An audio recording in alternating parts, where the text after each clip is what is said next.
Welcome to alpha 360 degree academy.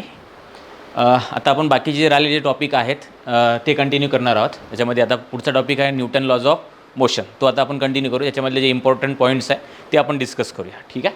आता Newton first लॉच्या अगोदर आपण इनर्शिया शिकवतो. काय शिकतो? इनर्शिया. मग त्या इनर्शियामध्ये 3 टाईप येतील. आपली इनर्शिया ऑफ रेस्ट आहे, इनर्शिया ऑफ मोशन आहे आणि इनर्शिया ऑफ डायरेक्शन. आता इनर्शिया आपण कशाला म्हणतो?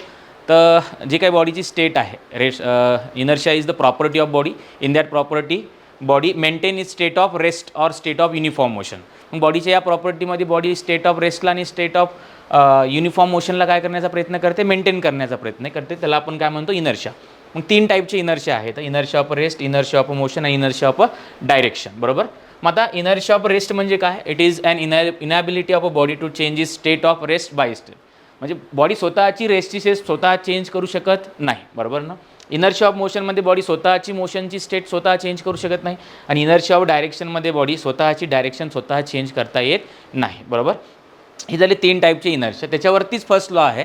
बरोबर. Newton first law of motion depends on the inertia. म्हणून आपण त्याला लॉ ऑफ इनर्शिया सुद्धा म्हणतो. काय म्हणतो आपण त्याला? Law of inertia.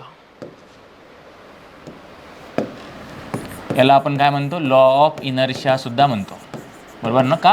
कारण फर्स्ट लॉ हा इनर्शियावरती डिपेंड करतो. बरोबर ना. मग फर्स्ट लॉचं काय म्हणणं आहे? तर फर्स्ट लॉचं म्हणणं आहे की every body maintain it state of rest or state of uniform motion unless and until external unbalance force applied on it. म्हणजे आपण काय म्हणतो? इनर्शियाचं पण तेच म्हणणं आहे की बॉडी तिची स्टेट ऑफ रेस्ट किंवा स्टेट ऑफ युनिफॉर्म मोशन काय करते? मेंटेन करते. बट न्यूटन फर्स्ट लॉचं काय म्हणणं आहे? कधीपर्यंत मेंटेन करते? जोपर्यंत तुम्ही त्याच्यावरती बाहेरून एक्सटर्नल फोर्स अप्लाय करत नाही तोपर्यंत ती काय करते? मेंटेन करते. बरोबर. त्यानंतर आहे मोमेंटम. आता मोमेंटम काय आहे? तर momentum is equals to momentum P is equals to mass into velocity आहे. बरोबर. Change in momentum is equals to काय असतो? Final momentum minus initial momentum. बरोबर ना. मग आता चेंज इन मोमेंटम बघा. आता काही केस आहे, त्या केसमध्ये आपण चेंज इन मोमेंटम बॉडी आहे mass M moving with velocity V and collide on the wall, strike on the wall, incline at an angle theta with the horizontal. बरोबर. तर इथे विचारलं जातं आपल्याला की change in momentum is equals to काय असेल? तेवढ्याच वेलॉसिटीने बॉडी काय होते? रिबाउंड होते विथ द सेम अँगल. तर इथे जो मोमेंटम चेंज होतो delta P is equals to 2mv cos theta. किती मोमेंटम चेंज होतो? 2mv cos theta. मग आता हा जर का अँगल इकडचा दिला असेल, आपल्या व्हर्टिकल सोबत जर अँगल दिला असेल, मी म्हणलं की व्हर्टिकल सोबतचा अँगल अल्फा आहे. मग आता थीटा जर दिलेला नसेल आपल्याला, म्हणजे जर का डायग्राम ही अशी दिली असेल, आता बघा हा आहे वेलॉसिटी व्ही, ही वेलॉसिटी व्ही, हा अँगल दिला आहे आपल्याला थीटा. बरोबर ना. मास किती आहे बॉडीचं? यम आहे. किती आहे? यम. मग अशा वेळेस जेव्हा चेंज इन मोमेंटम आपण फाईंड करतो तो चेंज इन मोमेंटम आहे 2mv साइन थीटा. किती आहे? 2mv sign. हॉरिझॉन्टल सोबत जर अँगल असेल तर 2mv कॉस थीटा आणि व्हर्टिकल सोबत जर अँगल दिला असेल तर 2mv साइन थीटा. आणि बॉडी जर का नॉर्मली स्ट्राईक करत असेल, म्हणजे बॉडी नॉर्मली स्ट्राईक करते विथ व्हेलॉसिटी व्ही आणि नॉर्मली बॉडी वापस येते विथ द व्हेलॉसिटी व्ही, तर अशा वेळेस चेंज इन मोमेंटम जो आपण लिहितो delta P is equals to 2mv. खाली तो delta P is equals to हे मॅग्निट्यूड लिहिलं आहे आपण. काय लिहिलं आहे? मॅग्निट्यूड. मग हॉरिझॉन्टल सोबत अँगल असेल तर 2mv कॉस थीटा, व्हर्टिकल सोबत अँगल असेल तर 2mv साइन थीटा आणि बॉडी जर का नॉर्मली स्ट्राईक करत असेल तर change in momentum is equals to 2mv असतो. बरोबर. ह्या 3 केस तुम्हाला काय करायच्या? लक्षात ठेवायच्या. ठीक आहे.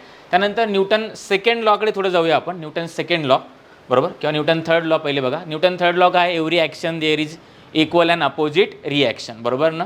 त्यानंतर काही पॉईंट्स आहेत न्यूटन थर्ड लॉबद्दल की no time gap between action and reaction. म्हणजे ॲक्शन अँड रिॲक्शन ही सायमल्टेनियसली होत असते. काय होत असते? त्याच्यामध्ये कुठलाही टाईम गॅप नसतो. ॲक्शन झाली की लगेच काय होते? रिॲक्शन होते.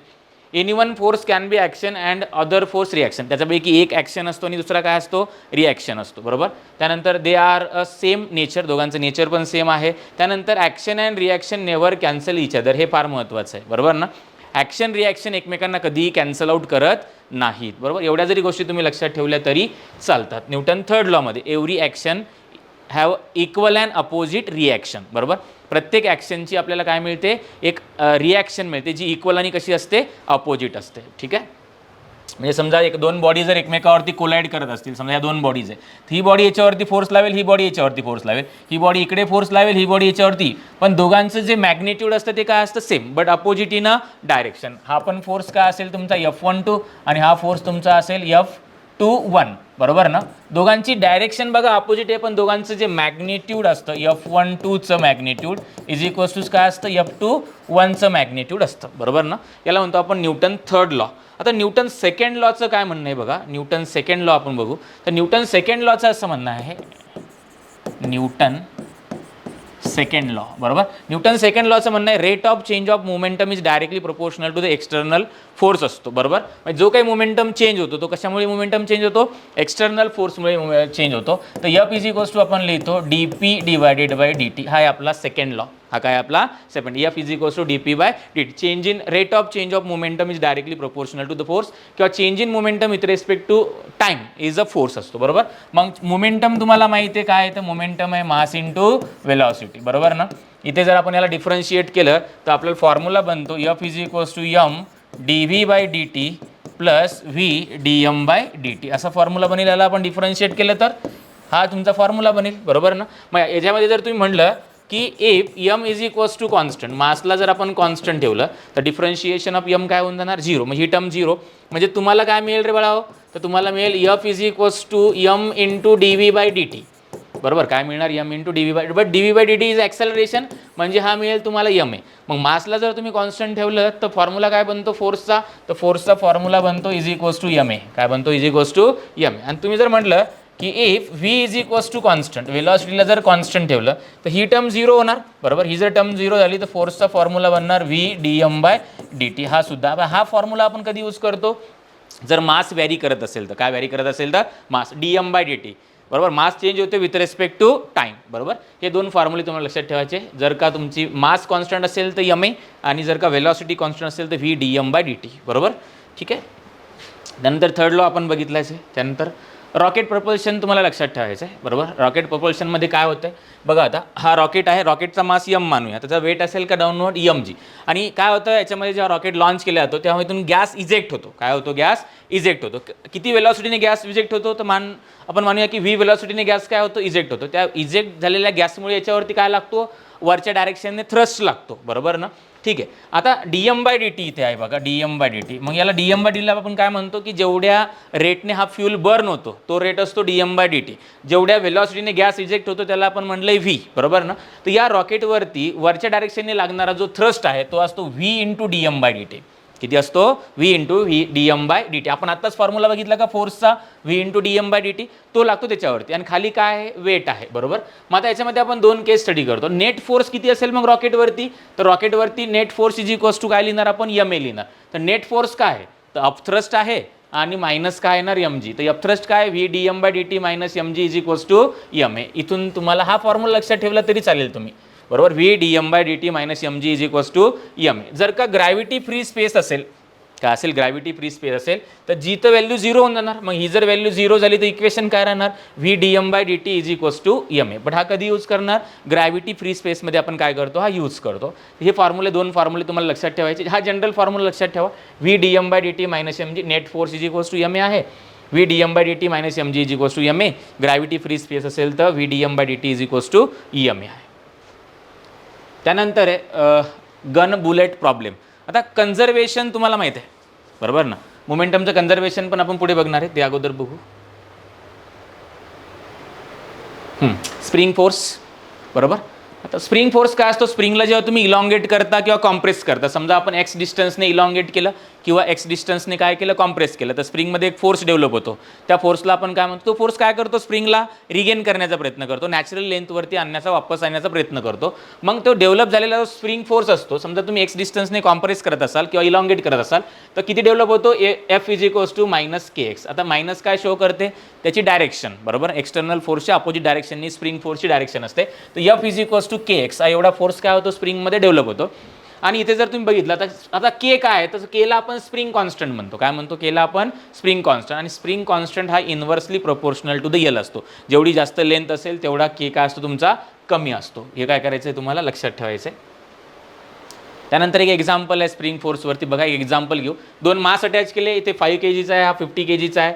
याच्यावरती आपण 50 न्यूटन फोर्स लावला, याचा ॲक्सेलरेशन आपल्याला दिलं आहे 4 मीटर पर सेकंड स्क्वेअर. मग आता तुम्ही काय करा, पहिले याची एबीडी ड्रॉ करा. काय ड्रॉ करा, एबीडी. याची जर तुम्ही एबीडी ड्रॉ केली तर याच्यावरती इकडे 50 न्यूटन आहे आणि इकडे काय लागणार, स्प्रिंग फोर्स लावणार आणि इकडे याचं ॲक्सेलरेशन आहे. काय त्याचं ॲक्सेलरेशन काय बघा, इकडे 50, इकडे मागे लागला kx आणि इकडे काय ॲक्सेलरेशन काय लिहिणार मग 50 minus kx is equals to mass into acceleration. 5 into काय येणार तो 4. तर kx is equals to 50 minus 30, तर kx इज इक्वल्स टू किती आला, 30 आला. आता इथे जर याच्यावरती जर बघितलं, याची जर एबीडी ड्रॉ केली तर याच्यावरती फक्त कोणता फोर्स आहे, स्प्रिंग फोर्स आहे. मग काय बघा, याची जर एबीडी ड्रॉ केली तर इकडे स्प्रिंग फोर्स आणि इकडे याचं ॲक्सेलरेशन. तर काय येणार मग तुमचा kx इज, आणि kx ची व्हॅल्यू आहे ना आपल्याकडे, is equals to 30 is equals to mass into acceleration. तर ॲक्सेलरेशन ऑफ 10 kg किती येणार, 3 मीटर पर सेकंड स्क्वेअर. त्यानंतर आहे स्प्रिंग बॅलन्स. काय आहे तर स्प्रिंग बॅलन्स, हा स्प्रिंग बॅलन्स आहे बरोबर. या स्प्रिंग बॅलन्सला हा किती रिडिंग देईल ते आपल्याला फाइंड करायचं असतं. बघा आता इथे 10 kg लावला आहे, तर हा स्प्रिंग बॅलन्स किती दाखवेल. आता जर तुम्हाला मासमध्ये म्हटलं तर हा 10 kg दाखवेल आणि वेटमध्ये जर म्हटलं तर किती दाखवेल, हा T is equals to 100 Newton दाखवेल. किती दाखवेल, T is equals to 100 Newton. इथे जर बघितलं तर दोन्ही पण स्प्रिंगवरती सेम रिडिंग येणार का, हा 10 kg अटॅच केला तर हा पण 10 kg रीड करणार आहे, हा पण किती, कारण हे जे स्प्रिंग बॅलन्स हे मासलेस घेतो आपण. काय घेतो, मासलेस घेतो, त्याच्यामुळे हा पण तेवढाच रिडिंग शो करेन आणि हा पण तेवढाच काय करतो, रिडिंग शो करतो. मासमध्ये म्हटलं तर 10 kg आणि वेटमध्ये म्हटलं तर काय येणार तो 100 न्यूटन. आता इथे इन्क्लाइन आहे, काय आहे इन्क्लाइन म्हटलं तर याचा इकडचा कंपोनंट घ्या तुम्ही, जो किती येणार आहे 10 mg साइन थिटा. काय येणार तो mg sine theta. T equal to तो येणार आहे mg साइन थिटा बरोबर ना. m दिलाय तुम्हाला 10 बरोबर, m दिलाय 10, g ची व्हॅल्यू 10 आणि साइन थिटा, थिटा किती आहे 30 डिग्री. तर हा येणार 10 इंटू 10 इंटू साइन 30 किती येणार तुमचा 1/2. मग हा येणार 5. म्हणजे हा किती वेट रीड करणार रे, 50 न्यूटन वेट काय करतो तो रीड करतो. ठीक आहे, इथे सुद्धा सेमच आहे बघा. इकडून तुम्ही 4 kg इकडून 4 kg लावलाय तर हा पण किती रीड करणार आहे, 4 kg रीड करणार आहे. कारण याला इकडून बॅलन्स करण्यासाठी तुम्हाला इकडून वेट लावावं लागेल बरोबर. तर तो वेट 4 kg आहे बरोबर. आता ही सिस्टम ॲक्सेलरेट करणार नाही, सिस्टम इक्विलिब्रियममध्ये आहे बरोबर. तर इथे जे रीड होणार आहे ते T इज इक्वल्स टू 4 किंवा 40 न्यूटन म्हणू शकता तुम्ही, किंवा 4 kg तो काय करेल, रीड करेल. आता इथे काय करावं लागेल तुम्हाला, पहिले इथे याचं ॲक्सेलरेशन फाइंड करावं लागेल बरोबर. बघा आता reading on the spring balance is equals to काय असतं, टेन्शन इन द स्ट्रिंग असतं. Reading on the spring balance is equals to काय असतं, टेन्शन इन द स्ट्रिंग. कारण या स्ट्रिंगमध्ये 4 न्यूटन टेन्शन येणार आहे, 40 न्यूटन टेन्शन येणार आहे. तर याच्या स्प्रिंग बॅलन्सवरती रिडिंग किती असणार आहे 40. आता इथे तुम्हाला पहिले स्ट्रिंगमधलं टेन्शन फाइंड करावं लागेल. काय फाइंड करावं लागेल, मग पहिले हा 6 kg आहे, 4 kg आहे. मग तुम्ही ॲक्सेलरेशन फाइंड करा. ॲक्सेलरेशन टेन्शनचा फॉर्म्युला आहे तुमच्याकडे, टेन्शन फाइंड करा. तेच tension equal to reading on the spring balance असतं. ठीक आहे, इम्पल्स वगैरे पण थोडं सांगतो तुम्हाला, चालेल. बघा आपण मोमेंटम बघितलं, न्यूटन सेकंड लॉ पण बघितला. इम्पल्स इज इक्वल्स टू काय असतो, तर इम्पल्स इज इक्वल्स टू असतो फोर्स इंटू टाईम. काय असतो, जर ॲव्हरेज फोर्स आपण ॲड करत असेल तर for average force impulse is equals to काय लिहितो आपण, F इंटू डेल्टा टी बरोबर. व्हेरिएबल फोर्स असेल तर इम्पल्स कॅल्क्युलेट केला जातो F इंटू डी टीने बरोबर. काय करले जातो आपण, इम्पल्स इज इक्वल्स टू काय असतो F इंटू डी टी, किंवा इम्पल्स इज इक्वल्स टू काय असतो, तर इम्पल्स इज इक्वल्स टू असतो area under the F T curve. काय असतो, area under the F T curve बरोबर. म्हणजे जर का तुम्हाला फोर्स आणि टाइम ग्राफ दिलाय, हा फोर्स आहे आणि इकडे टाइम आहे आणि हा ग्राफ तुम्हाला दिलाय, तर या ग्राफच्या अंडर येणारा जो एरिया आहे इज इक्वल्स टू काय असतो, इम्पल्स असतो. एक इम्पल्स मोमेंटम थेरम सुद्धा असतो. तर इम्पल्स मोमेंटम थेरमचं म्हणणं आहे की impulse is equals to change in momentum असतो. काय असतो, impulse is equals to change in momentum, म्हणजे M in bracket V minus U बरोबर. हे पण तुम्हाला काय करायचं आहे, लक्षात ठेवायचं आहे बरोबर. 2 टाईपच्या फ्रेम असतात बरोबर. आता फ्रेम आपण कशाला म्हणतो, जिथून आपण गोष्टींना ऑब्झर्व करतो त्याला आपण फ्रेम म्हणतो बरोबर. 2 टाईपच्या, इनर्शियल आणि नॉन इनर्शियल. आता इनर्शियल फ्रेम कशाला म्हणतात, जी फ्रेम रेस्ट असते किंवा moving with a constant acceleration. म्हणजे थोडक्यात ज्या फ्रेमचं ॲक्सेलरेशन 0 असतं. काय असतं, ज्या फ्रेमचं ॲक्सेलरेशन 0. मग ज्या फ्रेम रेस्ट असतात किंवा moving with a constant velocity. Constant velocity म्हणजे ॲक्सेलरेशन किती 0 असेल बरोबर. मग त्या फ्रेमला आपण इनर्शियल म्हणतो. Non inertial frame, acceleration is not equal to 0, म्हणजे ज्या फ्रेम ॲक्सेलरेटेड आहे, ज्या फ्रेमला काही ॲक्सेलरेशन असतं, अशा फ्रेमला आपण काय म्हणतो, नॉन इनर्शियल फ्रेम म्हणतो बरोबर. Frame which are accelerating with respect to the inertial frame बरोबर. Newton laws are not applicable in this frame. Non inertial फ्रेममध्ये Newton laws of motion applicable नाही आहेत बरोबर ना. ते फक्त इनर्शियल फ्रेमसाठीच ॲप्लिकेबल आहेत. मग जर का तुम्हाला Newton laws in non inertial frame we use concept of a pseudo force. म्हणजे जर का आपल्याला नॉन इनर्शियल फ्रेममध्ये जर का न्यूटन लॉज अप्लाय करायचे असतील तर आपण एक फोर्स इंट्रोड्यूस करतो. त्या फोर्सला आपण काय म्हणतो? सुडो फोर्स म्हणतो. काय म्हणतो? सुडो फोर्स जेव्हा तुम्ही अप्लाय करणार तेव्हा तुम्ही काय करू शकता? न्यूटन लॉज ऑफ मोशनला नॉन इनर्शियल फ्रेममध्ये अप्लाय करू शकता. मग सुडो फोर्स काय? तर सुडो फोर्सचं मॅग्निट्यूड असतं. समजा एखादी फ्रेम आहे, नॉन इनर्शियल फ्रेम आहे, बरोबर. तर pseudo force is equals to असतो mass of body mass m into acceleration of frame. Pseudo फोर्सचं मॅग्निट्यूड काय असतं? तर magnitude of pseudo force is equals to बॉडीचं मास इंटू फ्रेमचं ॲक्सलरेशन. डायरेक्शन असते त्या फ्रेमच्या ॲक्सलरेशनच्या अपोजिट डायरेक्शनने. काय असते? फ्रेमच्या ॲक्सलरेशनच्या अपोजिट डायरेक्शनने. मग हा तुमचा सुडो फोर्स आहे. मॅग्निट्यूड लक्षात आलं, बॉडीचं मास इंटू कोणाचं ॲक्सलरेशन? फ्रेमचं ॲक्सलरेशन. आणि डायरेक्शन काय असते? त्या फ्रेमच्या ॲक्सलरेशनच्या अपोजिट डायरेक्शनने बॉडीवरती सुडो फोर्स लागतो. काय लागतो? Pseudo force. जसं आपण एक्झाम्पल जर घेतलं, समजा ही लिफ्ट आहे आणि या लिफ्टला इथे आपण एक काय केलं? बॉडी अटॅच केली. काय केली? अटॅच केली. आणि ही लिफ्ट वरती जाते विथ ॲक्सलरेशन ए. मग लिफ्ट झाली फ्रेम. किंवा इथे एक मॅन आहे हा, बरोबर. तर ही जर लिफ्ट वर जात असेल विथ ॲक्सलरेशन ए आणि हा मॅन जर ऑब्झर्व करत असेल तर मॅन कोणत्या फ्रेममध्ये आहे? नॉन इनर्शियल, कारण याला ॲक्सलरेशन आहे, कारण लिफ्ट वरती चालली. मग अशा वेळेस जेव्हा तुम्हाला काय करायचं? Newton laws of motion apply करायचे, तेव्हा याच्यामध्ये काय असेल? इथे टेन्शन टी. तेव्हा तुम्ही या बॉडीवरती काय लावता? वरती काय येणार? Tension T. आता मला सांगा, या बॉडीवरती तुम्हाला सुडो फोर्स लावावा लागेल. तर सुडो फोर्स बघा कुठे किती येणार? बॉडीचा मास किती आहे? m आणि फ्रेमचं ॲक्सलरेशन किती आहे? ए आहे. कुठे लागेल? फ्रेमचं ॲक्सलरेशन कुठे? अपवर्ड. बॉडीवरती कुठे लागेल? डाऊनवर्ड लागेल. हा लागेल तुमचा एम ए. काय लागणार आहे? एम ए, बरोबर. अशा. आणि बॉडीचं वेटसुद्धा असेल का डाऊनवर्ड? तर बॉडीचं वेटसुद्धा असणार आहे डाऊनवर्ड. म्हणजे टी इक्वल टू तुम्ही काय लिहिणार? M G plus M A लिहिणार. काय लिहिणार? M G plus M A, बरोबर. विदाऊट सुडो फोर्स जर बघितलं तर विदाऊट सुडो फोर्स याचा आन्सर फक्त T equal to M G चाला असतं, जे की इनकरेक्ट आहे. काय आहे? इनकरेक्ट. ओके. एक एक्झाम्पलसुद्धा घेतो आपण पेंडुलमवाला, की एक कार्ट आहे आणि कार्ट काय करतोय? इकडे ॲक्सलरेट करतोय विथ ॲक्सलरेशन ए. तर हा इथे व्हर्टिकलसोबत पेंडुलमचा किती अँगल बनेल तो अँगल आपल्याला विचारला जातो. तर बघा इकडे टेन्शन टी आहे. टेन्शनला दोन कंपोनंटमध्ये डिवाइड केला आपण. हा आला टी. हा जर अँगल थीटा असेल तर इथला अँगल थीटा येणार आणि हा येणार टी कॉस थीटा आणि हा काय येणार? टी साइन थीटा, बरोबर. खाली काय येणार? Weight M G. आणि याच्यावरती इकडे बघा, इकडे ॲक्सलरेशन असेल तर इकडे काय लागणार आहे? हा एम ए. तर हा T cos theta is equals to M A येणार. T sine theta is equals to M A, बरोबर. T cos theta is equals to M G, T sine theta is equals to M A. दोघांना जर आपण divide केलं तर tan theta is equals to काय येतो? ए divided by जी येतो. याने तुम्ही अँगल फाइंड करू शकता. तर theta is equals to tan inverse of A by G. Okay. Formula तुम्हाला लक्षात ठेवायचा आहे, बरोबर ना? ठीक आहे. Tan theta is equals to A divided by G येणार. ठीक. त्यानंतर आहे फ्रिक्शन, बरोबर ना? तर फ्रिक्शनमध्ये काही इंपॉर्टंट पॉईंट्स आपण बघणार आहे. टाइप्स ऑफ फ्रिक्शन काय आहे? तर टाइप्स ऑफ फ्रिक्शन तुम्हाला माहिती आहे, बरोबर ना? स्टॅटिक फ्रिक्शन आहे, लिमिटिंग फ्रिक्शन आहे आणि कायनेटिक फ्रिक्शन आहे. स्टॅटिक फ्रिक्शन कधी असतं? जेव्हा दोन सरफेस एकमेकावरती रेस्ट असतील. काय असतील? दोन सरफेस. समजा हा सरफेस आहे आणि ही एक बॉडी आहे, बरोबर ना? मास एम आहे. ठीक आहे. ही बॉडी जर या सरफेसवरती रेस्ट राहत असेल तर कोणतं फ्रिक्शन असतं? इथे असतं स्टॅटिक फ्रिक्शन. काय असतं? पण या बॉडीवरती फोर्स असणं गरजेचं आहे. Static friction. जर एक सरफेस किंवा एक बॉडी दुसऱ्या बॉडीवरती जर का मूव्ह करत असेल अशा वेळेस कोणतं फ्रिक्शन असतं?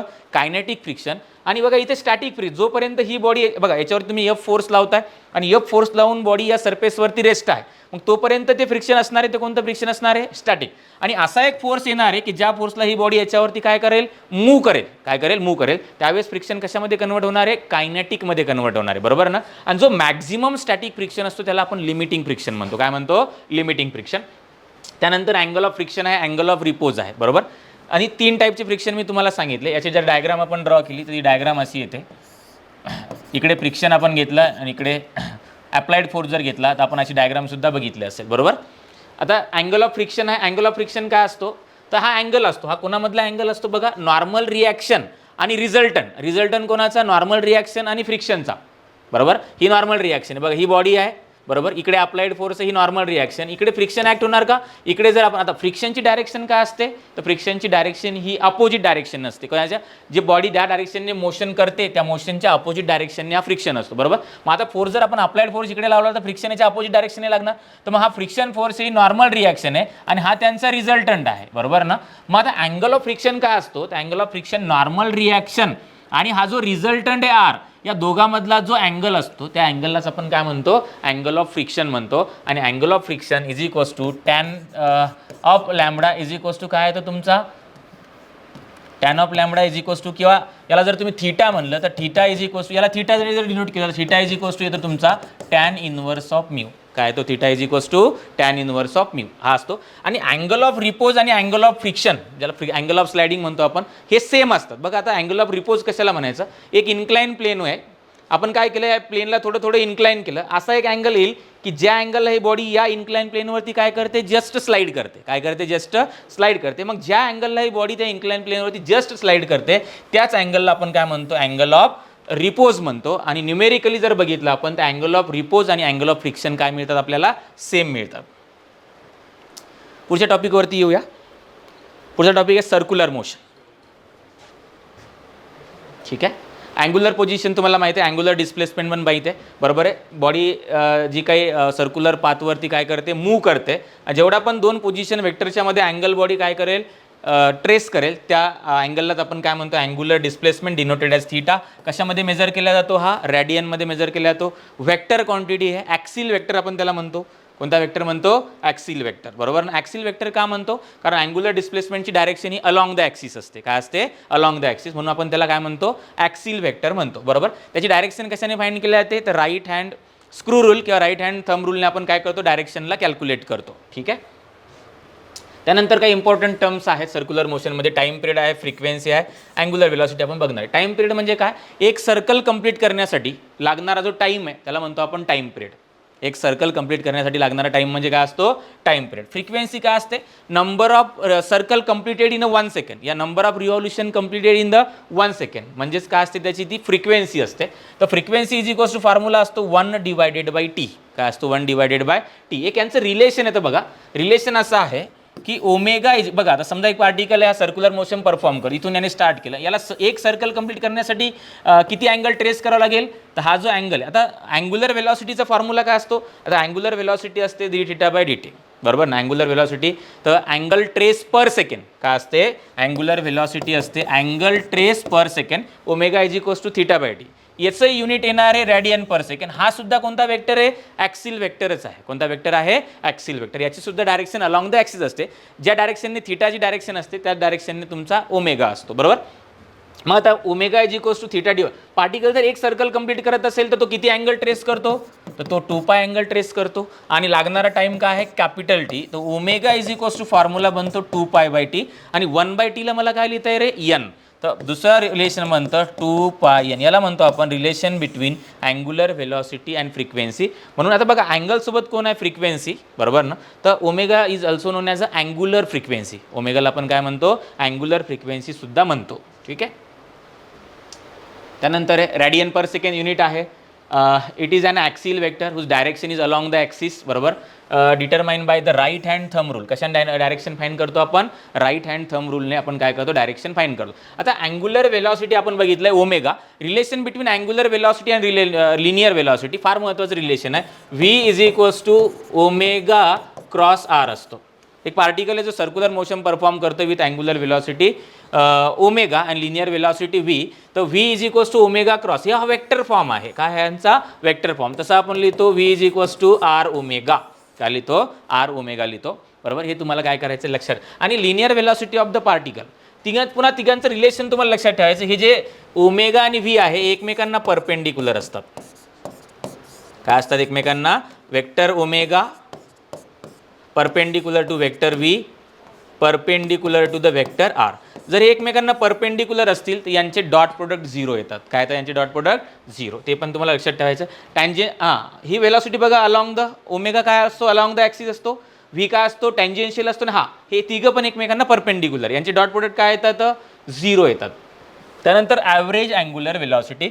Average angular velocity is equals to θ2 minus θ1 divided by असतो t2 minus t1. Instantaneous angular velocity is equals to आपण फाइंड करतो dθ/dt. Omega is equals to काय असतो, dθ/dt. आणि तुम्हाला इन्स्टंटेनियस अँग्युलर वेलॉसिटी काय करता येते, कॅल्क्युलेट करता येते. त्यानंतर angular acceleration. Rate of change of angular velocity is called the angular alpha is equals to dω/dt. Alpha is equals to काय असतो, dω/dt. किंवा अल्फा इज इक्वल्स टू आपण लिहितो ω2 मायनस ω1 डिवायडेड बाय टी. ओमेगाला 2πn लिहिता येईल बरोबर. तर अल्फाला लिहिता येईल 2π in bracket n2 minus n1 divided by T. काय असतो आता जी फ्रिक्वेन्सी आपण बघितली बघा मागे. आता फ्रिक्वेन्सीचं युनिट काय असतं तर पर सेकंड असतं. काय असतं पर सेकंड. फ्रिक्वेन्सी बघितलं ना n इज इक्वल्स टू काय आहे 1/t आहे. ही फ्रिक्वेन्सी आहे. फ्रिक्वेन्सी कशामध्ये मेजर केली जाते पर सेकंडमध्ये किंवा सायकल पर सेकंडमध्ये किंवा रिव्हॉल्युशन पर सेकंडमध्ये. हे सगळे SI युनिट आहेत तिन्ही पण. पर सेकंड, सायकल पर सेकंड, रिव्हॉल्युशन पर सेकंड तिन्ही पण कोणते युनिट आहेत SI युनिट आहेत बरोबर ना. ठीक आहे. अजून एक युनिट आपण फ्रिक्वेन्सीचं लिहितो revolution per minute RPM. Revolution per minute या युनिटमध्ये सुद्धा तुम्हाला फ्रिक्वेन्सी दिली जाते रिव्हॉल्युशन पर. मग युनिट जर तुम्हाला दिलं रिव्हॉल्युशन पर मिनिट याचा अर्थ ती फ्रिक्वेन्सी दिली आहे. काय दिली आहे फ्रिक्वेन्सी. हा झाला alpha is equals to 2π n2 minus n1. ठीक आहे. याचं युनिट सुद्धा काय येणार तर याचं सुद्धा युनिट येणार आहे बघा रेडियन पर सेकंड स्क्वेअर. हा सुद्धा ॲक्सिल वेक्टर आहे. हा सुद्धा कोणता वेक्टर आहे ॲक्सिल वेक्टर आहे. याची सुद्धा डायरेक्शन अलॉंग द ॲक्सिस असते पण ती डिपेंड करते ओमेगावरती. कशावरती डिपेंड करते ओमेगावरती. ओमेगा जर इन्क्रीज होत असेल काय होत असेल इन्क्रीज बरोबर तर ओमेगा आणि अल्फाची डायरेक्शन सेम येणार. आणि ओमेगा जर डिक्रीज होत असेल तर अल्फा आणि ओमेगाची डायरेक्शन काय असते अपोजिट असते. काय असते अपोजिट. आणि ओमेगा जर कॉन्स्टंट असेल बघा omega is equals to constant असेल तर अल्फा इज इक्वल्स टू 0 असतो. काय असतो वेलॉसिटी कॉन्स्टंट तर ॲक्सेलरेशन काय येणार 0 येतं. ठीक आहे. बघा important points. Unit radian per second square आहे. हा सुद्धा ॲक्सिल वेक्टर आहे. Alpha is equals to 0 circular motion set to be a uniform बरोबर ना. जर का ओमेगा कॉन्स्टंट असेल ओमेगा कॉन्स्टंट म्हणजे अल्फा इज इक्वल्स टू 0 आणि हे जे सर्क्युलर मोशन असणार आहे कोणतं मोशन असणार आहे युनिफॉर्म सर्क्युलर मोशन असेल. Alpha is not equal to 0 त्याला आपण नॉन युनिफॉर्म म्हणणार म्हणजे omega is not equal to constant. ओमेगाची व्हॅल्यू कॉन्स्टंट असणार नाही. आता युनिफॉर्म सर्क्युलर मोशन आपण कशाला म्हणतो ज्याच्यामध्ये पार्टिकलचा स्पीड कॉन्स्टंट असतो. आणि नॉन युनिफॉर्म आपण कशाला म्हणतो ज्याच्यामध्ये पार्टिकलचा स्पीड काय असतो व्हेरिएबल असतो. बघा इथे स्पीड इन्क्रीजिंग आहे इथे स्पीड डिक्रीजिंग आहे बरोबर ना. त्या अल्फाची डायरेक्शन इथे दाखवली बघा. जर स्पीड इन्क्रीज होत मी सांगितलं ओमेगा इन्क्रीज होत असेल तर अल्फा आणि ओमेगा सेम डायरेक्शन आहेत बघा. आणि स्पीड डिक्रीज होत असेल तर अल्फा आणि ओमेगाची डायरेक्शन बघा काय आहे ते अपोजिट येते. काय आहे ते अपोजिट. इक्वेशन सर्क्युलर मोशनसाठी बघा ओमेगा इज इक्वल्स टू अजून याच्यामध्ये एक गोष्ट इम्पॉर्टंट अशी आहे की अँग्युलर ॲक्सेलरेशनचं आणि लिनियर ॲक्सेलरेशनचं सुद्धा रिलेशन आहे. Alpha is equals to A is equals to असतो R इंटू अल्फा. पुढे येईल कदाचित A is equals to R into alpha असतं. हे इक्वेशन्स आहेत जे तुम्हाला माहीत आहेत बरोबर. ठीक.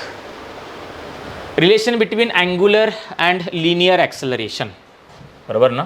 तर मी आत्ताच तुम्हाला सांगितलं की A is equals to R into alpha असतो. आणि हा नेट ॲक्सेलरेशनचा फॉर्म्युला आहे tangential acceleration plus centripetal acceleration. ठीक आहे. Centripetal acceleration. आता सेंट्रिपिटल ॲक्सेलरेशन कशामुळे असेल बघा जेव्हा पार्टिकल सर्क्युलर मोशन परफॉर्म करतो पार्टिकल जर UCMमध्ये असेल कशामध्ये असेल UCMमध्ये तर पार्टिकलकडे एकच ॲक्सेलरेशन असतं जे असतं सेंट्रिपिटल ॲक्सेलरेशन. कशामुळे जेव्हा पार्टिकल जेव्हा सर्क्युलर मोशनमध्ये असतो तेव्हा त्याच्यामध्ये फक्त व्हेलॉसिटीची डायरेक्शन चेंज होते. काय चेंज होते UCMमध्ये काय चेंज होते डायरेक्शन. आणि व्हेलॉसिटीच्या डायरेक्शन चेंजमुळे जे ॲक्सेलरेशन आपल्याला मिळतं ते असतं सेंट्रिपिटल ॲक्सेलरेशन. अशा कोणतं ॲक्सेलरेशन असतं सेंट्रिपिटल ॲक्सेलरेशन. आणि centripetal acceleration is equals to v² divided by RG आहे. काय centripetal acceleration is equals to तर centripetal acceleration is equals to v² divided by RG. कशामुळे ॲक्सेलरेशन हे चेंज इन वेलॉसिटीमुळेच असतं. बट UCMमध्ये जर बघितलं तर वेलॉसिटी जी चेंज होते ती चेंज इन डायरेक्शनमुळे होते बरोबर ना.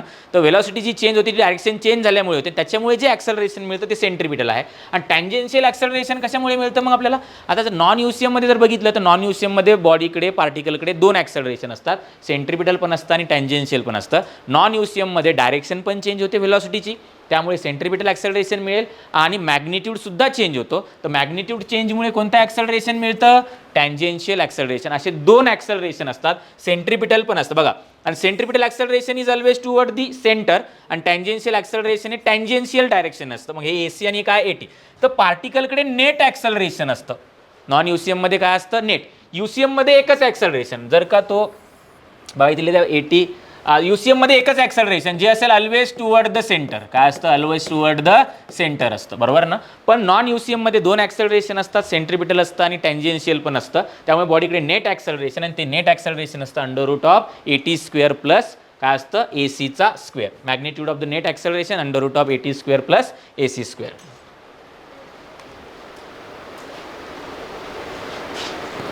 ठीक. ठीक आहे. एक्झाम्पल दिलं आहे एक बघा, particle performing the circular motion with angular speed 4 radian per second in a circle of radius 1 metre, then find linear speed. तर linear speed v is equals to omega into R, 4 into, ठीक आहे. Angular acceleration, बरोबर. आता uniform circular motion म्हणतो ना, circular motion with angular velocity 4, ठीक आहे. Alpha 0 आहे, ओमेगा काय येणार तुमचा कॉन्स्टंट येणार. टँजेन्शियल ॲक्सेलरेशन पण काय येणार 0 येणार, अल्फा 0 आहे. Centripetal acceleration is equals to तुम्ही लिहू शकता v²/r किंवा r इंटू ओमेगा. आणि नेट ॲक्सेलरेशन याच्यामध्ये टँजेन्शियल ॲक्सेलरेशन 0 असेल, तेच तुमचं सेंट्रिपिटल ॲक्सेलरेशन असेल. UCM आणि नॉन UCM बघा, UCMमध्ये वेलॉसिटी कॉन्स्टंट आहे, मॅग्निट्यूड ऑफ वेलॉसिटी कॉन्स्टंट असते, स्पीड कॉन्स्टंट असतो. काय कॉन्स्टंट असतो? स्पीड. इकडे स्पीड व्हेरिएबल असतो. नॉन UCMमध्ये स्पीड काय असतो? व्हेरिएबल. इकडे ओमेगा कॉन्स्टंट असतो, बरोबर ना, ठीक आहे. बघा आता इकडे टँजेन्शियल ॲक्सेलरेशन 0, अल्फा पण 0 असतो. इकडे टँजेन्शियल ॲक्सेलरेशन 0 नसतं, अल्फा पण 0 नसतो. Omega is not equal to constant, बरोबर ना. इकडे ओमेगा तुम्हाला कॉन्स्टंट मिळणार नाही, बरोबर ना, ठीक आहे. इकडे बॉडीकडे फक्त एकच ॲक्सेलरेशन आहे सेंट्रिपिटल, इकडे बॉडीकडे पार्टिकलकडे नेट ॲक्सेलरेशन असतं is equals to AT² plus AC², बरोबर. इकडे टँजेन्शियल फोर्स 0 असतो, इकडे फक्त बॉडीवरती सेंट्रिपिटल फोर्स असतो is equals to mass into centripetal acceleration. इकडे टँजेन्शियल फोर्स सुद्धा 0 नसतो, इकडे बॉडीकडे नेट फोर्स असतो आणि net force is equals to बघा काय दिलं आहे, बरोबर. इकडे net force is equals to only centripetal, बरोबर. इकडे net force is equals to under root of centripetal square plus tangential square, ठीक आहे. कायनेटिक एनर्जी कॉन्स्टंट असते UCMमध्ये, इकडे व्हेरिएबल असते. मोमेंटम जर बघितलं तर इकडे वेलॉसिटी व्हेरिएबल आहे, तर मोमेंटम काय असेल तुमचा व्हेरिएबल असेल, ठीक आहे. नाही, मोमेंटम काय आलं पाहिजे, मोमेंटम. आता मोमेंटम जर आपण वेक्टरमध्ये म्हटलं तर व्हेरिएबल येणार, पण जर का आपण मॅग्निट्यूड म्हटलं तर काय येणार, तो कॉन्स्टंट. तर मोमेंटमचा जो मॅग्निट्यूड आहे तो कॉन्स्टंट असेल, काय असेल, कॉन्स्टंट असेल, ठीक आहे. पुढे जाऊया डायनामिक्समध्ये. बघा कुठलीही बॉडी जर कुठल्याही बॉडीला जर सर्क्युलर मोशन परफॉर्म करायचं असेल तर तिला सेंट्रिपिटल फोर्सची गरज पडते. विदाऊट सेंट्रिपिटल फोर्स कुठली बॉडी सर्क्युलर मोशन परफॉर्म करू शकत नाही. मग आपण जर बघितलं तर motion of car on the level road, motion of the car on the level road, जर लेवल रोडवरती जर का कारचं मोशन सर्क्युलर मोशन असेल तर तिथे तिला कोण प्रोव्हाइड करतं नेसेसरी सेंट्रिपिटल फोर्स, तर friction provide the necessary centripetal force. बघा suppose a car of mass m is moving at a speed v, horizontal circular arc of radius r. In this case friction will provide necessary centripetal force. तर friction काय provide करतो, necessary centripetal force provide करतो. तर friction is equals to काय रे. आणि जर का तिला सेफली टर्न करायचं असेल तर इथे असलेला फ्रिक्शन जो आहे ग्रेटर किंवा इक्वल पाहिजे कोणापेक्षा, सेंट्रिपिटल फोर्सपेक्षा. फ्रिक्शन फोर्स आपल्याला माहिती आहे काय आहे, तर μmg आहे, इज ग्रेटर और इक्वल, आपण इक्वल करूया. Centripetal force is equals to mv² divided by r आहे, m and m get cancel. तर v² इज इक्वल्स टू काय मिळणार तुम्हाला, μrg. तर v is equals to under root of μrg. हा बॉडीचा मॅक्झिमम स्पीड असेल. r² आहे आणि टँजेंटसाठी काय आहे 7/5 mr². हॉलो सिलेंडर mr², बरोबर. ॲक्सिस जॉमेट्रिकल ॲक्सिस असेल तर axis passing through centre and perpendicular to the length असेल तर mr²/2 प्लस mr²/12 आहे, ठीक आहे. सॉलिड सिलेंडर आहे mr²/2, बरोबर. अबाउट द टँजेंट जर असेल तर 3/2 mr², सेंटरमधून चालला असेल तर ml² प्लस mr²/4. हां रॉड आहे. बघा आता बघितलं आहे की रॉडसाठी हा जर ॲक्सिस असेल हा, तर या ॲक्सिससाठी रॉडचा मोमेंट ऑफ इनर्शिया काय आहे ml²/3 आहे. पण आता जर का ॲक्सिस इन्क्लाइन असेल, काय असेल axis incline at an angle theta असेल, तर या ॲक्सिससाठी तुमचा मोमेंट ऑफ इनर्शिया असतो ml² divided by 3 into sin² theta. काय असतो ml² divided by 3 into sin² theta असतो, बरोबर ना. हे पण तुम्हाला लक्षात ठेवायचं आहे. आणि इथे तुम्ही बघितलं आहे की जर का ॲक्सिस सेंटरमधून चालला असेल तर ml²/12 आहे. बट आता ॲक्सिस जर का इन्क्लाइन असेल, काय असेल ॲक्सिस इन्क्लाइन असेल, हा थीटा असेल, तर याचा मोमेंट ऑफ इनर्शिया येतो ml²/12 इंटू sin² थीटा. हे पण तुम्हाला काय करायचं आहे, लक्षात ठेवायचं आहे. रेडियस ऑफ गायरेशन, बरोबर ना. काय असतो radius of gyration, I is equals to mk². K म्हणजेच तुमचा काय आहे, रेडियस ऑफ गायरेशन आहे. तर k is equals to formula बनतो under root of I divided by m, बरोबर. रेडियस ऑफ गायरेशनवरती बऱ्याच वेळा काय केला जातो, क्वेश्चन विचारला जातो. त्यानंतर हे टॉर्क काय आहे, moment of force moment of force. Moment of फोर्सलाच काय म्हटलं जातं? टॉर्क म्हटलं जातं. काय म्हटलं जातं? टॉर्क. बरोबर ना. मी म्हटलं तुम्हाला की लिनियर मोशनमध्ये फोर्स आणि रोटेशनल मोशनमध्ये काय लागतो आपल्याला? टॉर्क. आणि टॉर्क इज इक्वल्स टू काय असतो? आर क्रॉस एफ असतो. काय असतो? Torque is equals to R cross F. बरोबर ना. तर यालाच तुम्ही टॉर्क इज इक्वल्स टू काय लिहिणार? आर एफ इंटू काय लिहितो आपण याला? साईन थीटा लिहितो. काय लिहितो? Sine theta. बरोबर. आता टॉर्क कधी मॅक्झिमम मिळेल तुम्हाला ते बघा. जर थीटा इज इक्वल्स टू 0 तर साईन 0 काय होणार? 0. तर तुम्हाला टॉर्क मॅक्झिमम मिळेल. आणि theta is equals to 90 degree असेल तर sine 90 0, torque is equals to minimum मिळणार तुम्हाला. बरोबर ना. टॉर्क मॅक्झिमम कधी मिळतो? If theta is equals to 0 असेल तर टॉर्कची व्हॅल्यू मॅक्झिमम मिळणार is equals to R into F किंवा एफ इंटू आर. बरोबर. पण का जर का theta is equals to 90 degree असेल काय असेल? साईन 90 0 होणार आणि torque is equals to minimum मिळणार इज इक्वल्स टू 0 मिळणार. काय मिळणार? 0. साईन 0 0 असतो. सॉरी, साईन 0 0 असतो. इथे तुम्हाला मिनिमम मिळणार आणि साईन 90ला जर बघितलं तर मॅक्झिमम मिळणार इज इक्वल्स टू काय मिळणार? एफ इंटू आर मिळणार. काय मिळणार? F into R. तुम्हाला टॉर्कमध्ये सगळ्यात महत्त्वाचं torque is equals to I into alpha हे रिलेशन लक्षात ठेवायचं आहे. टॉर्क इज इक्वल्स टू काय असतो? I into alpha. टॉर्कला तुम्ही लिहू शकता F into R is equals to काय येईल रे बाळा? हा आय इंटू अल्फा येतो. काय मिळतो? I into alpha. याच्यावरती बरेचसे एक्झाम्पल आपण काय करतो? सॉल्व करतो. हे एक्झाम्पल याच्यावरतीच आहे. बरोबर. इथून जर का आपण एक बघा, एक हा रॉड आहे, इकडे पायट केला आहे, फिक्स केला आहे इकडे एका एंडला आणि इकडे स्ट्रिंगने बांधला. स्ट्रिंग जर कट केली तर त्याचा अँग्युलर ॲक्सेलरेशन आणि लिनियर ॲक्सेलरेशन दोन्ही विचारले तुम्हाला. काय विचारले तुम्हाला? दोन्ही सुद्धा. मग इथे काय करेल तुमचा? आता बघा, इथे मास आहे mg, हा इथे ॲक्ट करेल का तुमचा mg? मग इथे टॉर्क कोण डेव्हलप करणार आहे? mg. बरोबर ना. मग तुमचा टॉर्क इज इक्वल्स टू तुम्ही आय इंटू अल्फा लिहिणार तर टॉर्क कोण डेव्हलप करणार आहे? mg. बरोबर ना. इथून बघा हे परपेंडिक्युलर डिस्टन्स येणार. परपेंडिक्युलर डिस्टन्स किती येणार? l/2. हा एका एंडच्या अबाउट रोटेट करणार म्हणजे हा ml² divided by 3 into alpha. बरोबर ना. तर m आणि m गेट कॅन्सल, l आणि स्क्वेअर गेट कॅन्सल का 3g डिवायडेड बाय 2l येणार. हा येणार तुमचा अँग्युलर ॲक्सेलरेशन. काय येणार तुमचा? हा अँग्युलर ॲक्सेलरेशन. हां, रोटेशनल इक्विलिब्रियम. आता रोटेशनल इक्विलिब्रियम काय असतो? Net torque on the body is 0. बरोबर. बॉडीवरती जर का नेट टॉर्क 0 असेल. ट्रान्सलेशनल इक्विलिब्रियम कधी असतो? ट्रान्सलेशनल इक्विलिब्रियम असतो नेट फोर्स 0 असेल तर असतो ट्रान्सलेशनल इक्विलिब्रियम.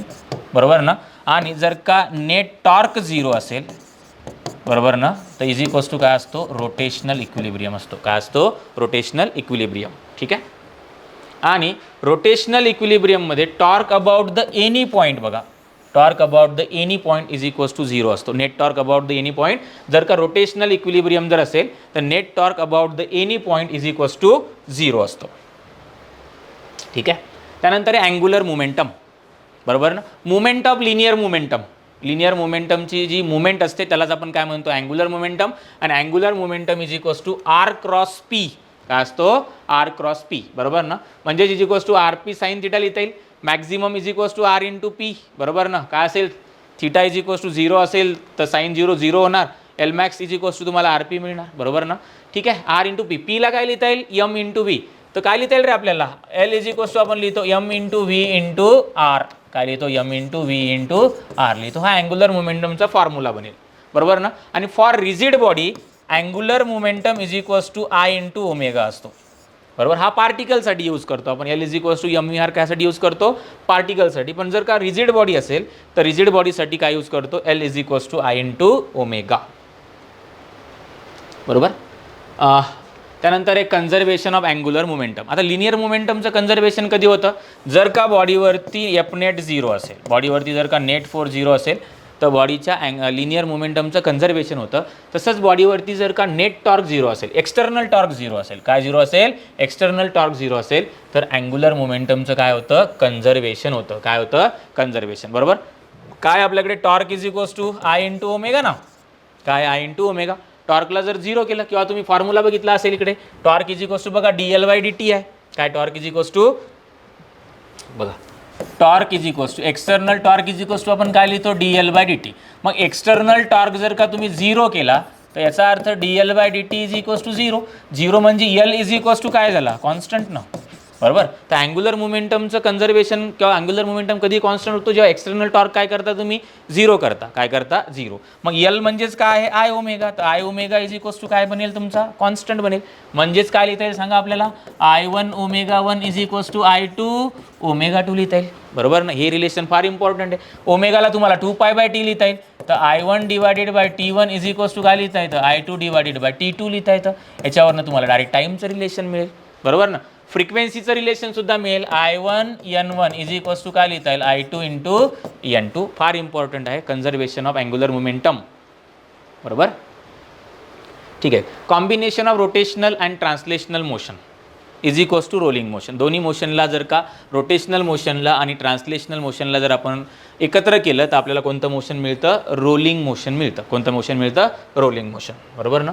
मग बघा ह्या बॉडीला बघा, इथे हे प्युअर ट्रान्सलेशनल. प्युअर ट्रान्सलेशनल मोशनमध्ये काय होतं, हर एक पार्टिकलची हर एक पॉईंटची वेलॉसिटी काय असते, सेम असते. काय असते, सेम. बघा आपण मग काही पॉईंट्स घेतले A B C D जे काय असतील ते. बरोबर ना. ठीक आहे. बघा याची velocity VCM VCM VCM VCM. याची पण वेलॉसिटी किती असेल तर इकडे ही VCM आहे. किती आहे, VCM. बरोबर ना. ठीक आहे. आता हे झालं pure translatory motion. Pure rotational मोशनमध्ये बघा सेंटर ऑफ मासची वेलॉसिटी 0 असते. बरोबर ना. बाकी बघा हा जो पॉईंट आहे याची रेडियस जर r असेल आणि जर का हा अँग्युलर वेलॉसिटी ओमेगा एवढ्या अँग्युलर वेलॉसिटी जर का रोटेट करत असेल तर या पॉईंटची वेलॉसिटी काय येणार, r ओमेगा. याची पण काय येणार, r ओमेगा. याची पण r ओमेगा आणि याची पण काय येणार, r ओमेगा. पण दोघांना जर एकत्र केलं बघा तर हा जो पॉईंट आहे, हा जो पॉईंट आहे त्याची वेलॉसिटी किती येणार रे, पुढे किती वेलॉसिटी याची बघा, इकडे याची आहे इकडे VCM, इकडे किती याची r ओमेगा, इकडे याची किती आहे VCM, याची किती आहे r ओमेगा, इकडे किती आहे VCM, इकडेच r ओमेगा, इकडे VCM, इकडे किती आहे r ओमेगा. बरोबर ना. आणि जर का प्युअर रोलिंग जर असेल, pure rolling for pure rolling तर VCM is equals to r omega असतो. म्हणजे हा जो पॉईंट आहे जो ग्राउंडच्या कॉन्टॅक्टमध्ये आहे त्याची वेलॉसिटी 0 असते. काय असते त्याची वेलॉसिटी 0. पण या पॉईंटची वेलॉसिटी किती आहे बघा, VCM मायनस r ओमेगा. मग VCM minus r omega is equals to आपण काय केलं, 0 केलं. कारण त्या पॉईंट जो पॉईंट कॉन्टॅक्टमध्ये असतो ग्राउंडच्या त्याची वेलॉसिटी काय असते, 0. म्हणजे VCM is equals to r omega येतो. काय येतो, VCM is equals to r omega for pure rolling. लक्षात राहील का, VCM इज इक्वल्स टू काय असतो, r ओमेगा असतो. मग VCMला r ओमेगाला जर VCM पुट केलं तर VCM मायनस VCM 0 येणार. हा इकडे VCM, इकडे VCM, हा √2 टाइम्स VCM, इकडे VCM, इकडे VCM, इकडे √2 टाइम्स VCM, इकडे VCM, इकडेच VCM, तर तो येतो 2 टाइम्स VCM. बरोबर. तुम्ही इथे जर बघितलं तर बॉटम टू टॉप जर आपण बघितलं तर वेलॉसिटी इन्क्रीज होत चालली. बघा या पॉईंटची वेलॉसिटी 0 आहे, इकडे √2 टाइम्स VCM आणि 2 VCM आहे. म्हणजे खालून जर आपण वरती गेलो आपण असं तर वेलॉसिटी काय होत जाते, इन्क्रीज होत जाते. काय होत जाते, इन्क्रीज. त्यानंतर आहे rolling on an incline plane. काय आहे, rolling on an incline plane. Theta ही बॉडी आहे, इथून जर का रोल करत असेल किती हाईटवरनं, h हाईटवरनं, तर इथे आल्यानंतर त्या बॉडीची वेलॉसिटी काय असेल, तर इथे आल्यानंतर त्या बॉडीची वेलॉसिटी असेल √2gh डिवायडेड बाय. आता बघा ना, बॉडी रोलिंग मोशन परफॉर्म करते म्हणजे बॉडीकडे दोन्ही कायनेटिक. रोलिंग मोशन काय आहे, कॉम्बिनेशन आहे ट्रान्सलेशनल आणि रोटेशनल मोशनचं. तर rolling kinetic energy is equals to काय आहे ते, तर rolling kinetic energy is equals to असते translational kinetic energy plus rotational kinetic energy. बरोबर. मग ट्रान्सलेशनल कायनेटिक एनर्जी काय असते, 1/2 mv² आणि ही असते 1/2 I ओमेगा स्क्वेअर. बरोबर ना. मग आता इथे जर तुम्ही बघितलं तर बॉडी रोल करते तर ही पूर्ण रोलिंग कायनेटिक एनर्जी इथे इथे इथे बघा, इथे कोणती एनर्जी आहे, पोटेन्शियल. तर इथे असलेली पोटेन्शियल एनर्जीच इथे कशामध्ये कन्वर्ट होणार, 1/2 mv² प्लस 1/2 I ओमेगा स्क्वेअरमध्ये कन्वर्ट होणार आहे. कारण बॉडी रोल करत येणार आहे. बरोबर. इथेहून तुम्ही व्ही फाइंड करू शकता. तर व्ही इज इक्वल्स टू येतो √2gh divided by 1 + k²/r². Acceleration विचारलं आता इन्क्लाइन प्लेनवरती, तर g sin θ divided by 1 + k² divided by r². बॉडीला किती वेळ लागेल, तर 1 sin θ √2h divided by g in bracket 1 + k²/r². Fluid मेकॅनिक्सकडे येऊया जरा. ठीक आहे. Fluids, the substance that can flow, deform, liquid and gases, all types of liquid and gases are a fluid. बरोबर ना. सगळ्या टाईपचे लिक्विड आणि सगळ्या टाईपचे गॅसेस काय असतात, फ्लुइड असतात. फ्लुइड मेकॅनिक्स एक ब्रांच आहे ज्या ब्रांचमध्ये आपण फ्लुइडच्या बिहेवियरची स्टडी करतो. फ्लुइड मेकॅनिक्सला आपण 2 टाईप ब्रांचमध्ये डिवाइड केलं. एक आहे फ्लुइड स्टॅटिक्स आणि दुसरी आहे फ्लुइड डायनॅमिक. आता फ्लुइड स्टॅटिक कशाला म्हणतो आपण, study of fluid at rest is called the fluid statics, बरोबर, या हायड्रोस्टॅटिक आपण त्याला म्हणतो. आणि study of fluid in motion is called the fluid dynamics or hydrodynamic. काय म्हणतो आपण त्याला? हायड्रोडायनामिक. फ्लुइड स्टॅटिक्स आणि fluid dynamics collectively known as a fluid mechanics. दोघांची मिळून ब्रँच बनली जी आहे फ्लुइड मेकॅनिक्स आहे. त्यानंतर डेन्सिटी आपण स्टडी करतो. डेन्सिटी काय असते? डेन्सिटी असते mass of the substance per unit volume. Mass of the substance per unit volume, बरोबर. The density is equals to mass divided by volume. Unit येतं SI unit kg per metre cube. CGS unit आहे gram पर centimetre cube असते, बरोबर. एक दोन density तुम्हाला लक्षात ठेवायची आहे. वॉटरची डेन्सिटी असते 1000 kg पर मीटर क्यूब आणि HGची डेन्सिटी असते 13.6 लिहा तुम्ही त्याला, 13.6 × 10⁻³ kg पर मीटर क्यूब. हे SI मध्ये आहे आणि ह्या दोन्ही CGS मध्ये आहे. CGS मध्ये वॉटरची डेन्सिटी असते 1 ग्राम पर cc. त्यानंतर डेन्सिटी ऑफ मिक्सचर. दोन सबस्टन्स आहेत बघा. If the two immiscible liquids of the mass m1 आणि m2 density ρ1 and ρ2 are mix together then density of mixture is. तर डेन्सिटी ऑफ मिक्सचर काय असेल? त्याचं total mass divided by total volume. Total mass किती आहे? m1 + m2 divided bye v1 + v2. पण according to the case volumes given नाही, बरोबर ना. तर density is equals to mass divided by volume असतं. तर volume is equals to mass divided by काय लिहिता येईल? डेन्सिटी. तर पहिल्या लिक्विडचा व्हॉल्यूम काय येणार? m1 डिवायडेड बाय ρ1 आणि दुसऱ्याचं काय येणार? v2 is equals to m2 divided by ρ2 येणार. मग v1 आणि v2ला रिप्लेस करा. m1 divided by ρ1 + m2 divided by ρ2 येणार, बरोबर. पण आपण जर म्हटलं की बघा इथे दोन्ही लिक्विडचं मास सेम आहे. काय? दोन्ही लिक्विडचं मास सेम. जर दोन्ही लिक्विडचं जर मास सेम झालं तर काय फॉर्म्युला बनेल रे सांगा बरं. बरोबर, दोन्ही लिक्विडचं मास जर सेम घेतलं तर हा m1 + m1 म्हणजे m + m 2m, बरोबर. आणि हा m आणि m काय निघेल? इथून कॉमन निघेल, बरोबर. काय होईल मग तो? 2 ρ1 × ρ2 डिवायडेड बाय ρ1 + ρ2 का? तर density of mixture is equals to बनेल 2 ρ1 × ρ2 डिवायडेड बाय ρ1 + ρ2. हा कधी यूज करणार आपण? जर त्यांचे मास सेम असतील तर. काय सेम असतील तर? मास. ते दिले बघा. जर का दोघांचे मास सेम असतील, if the liquids with the same masses are mixed m1 is equals to m2 is equals to m 2 ρ1 ρ2 divided by ρ1 + ρ2. जर दोघांचे व्हॉल्यूम सेम जर का मिक्स केले आपण, दोघांचे व्हॉल्यूम सेम आहेत, दोघांचे व्हॉल्यूम सेम असतील तर density of mixture is equals to ρ1 + ρ2 divided by 2 आहे. ठीक आहे. Relative density. तर रिलेटिव्ह डेन्सिटी एक रेशो आहे. कशाचा रेशो आहे? Density of substance to the density of pure water at 4 degree Celsius. The relative density is equals to density divided by काय? Density of water. Unitless आणि dimensionless quantity आहे. त्यानंतर specific weight. Numerically दोन्ही specific weight. तर specific weight is equals to weight of the substance divided by volume. याला आपण specific वेटला आपण काय म्हणतो? वेट डेन्सिटी सुद्धा म्हणतो. काय म्हणतो आपण याला? Weight density. काय म्हणतो आपण याला? Weight density. तर weight of the substance divided by volume of the substance. Weight of the substance is mg divided by v, बरोबर. तर mg हा जो मास डिवायडेड बाय व्हॉल्यूम आहे तो रो बनेल, म्हणजे ρg बनेल का? काय बनणार? ρg. याचं युनिट बनणार newton per metre cube. Pressure. Pressure is equals to force per unit area. Perpendicular force per unit area, बरोबर. हा सरफेस आहे. या सरफेसवरती हा एरिया आहे. या एरियावरती तुम्ही हा फोर्स लावला, पण हा फोर्स कसा आहे? परपेंडिक्युलर फोर्स आहे to the area. Is define as a pressure, बरोबर. प्रेशरचं युनिट काय लिहितो आपण? तर न्यूटन पर मीटर स्क्वेअर आहे. स्केलर क्वांटिटी आहे. कशी क्वांटिटी आहे? स्केलर. 3 टाईपचे प्रेशर आपण बघतो. ॲटमॉस्फेरिक प्रेशर, गॉज प्रेशर आणि ॲब्सोल्यूट प्रेशर. किती टाईपचे प्रेशर आहे? आता याच्या अगोदर आपण बघू pressure due to the liquid column.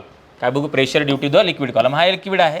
हा एक कंटेनर आहे. या कंटेनरमध्ये आपण काय भरला आहे? एक लिक्विड भरला आहे. त्याची डेन्सिटी रो आहे आणि किती हाईटपर्यंत भरला आहे? हा h हाईटपर्यंत भरला आहे, बरोबर. तर या लिक्विड कॉलममुळे लागणारा जो प्रेशर असतो तो इज इक्वल्स टू असतो h × रो × g.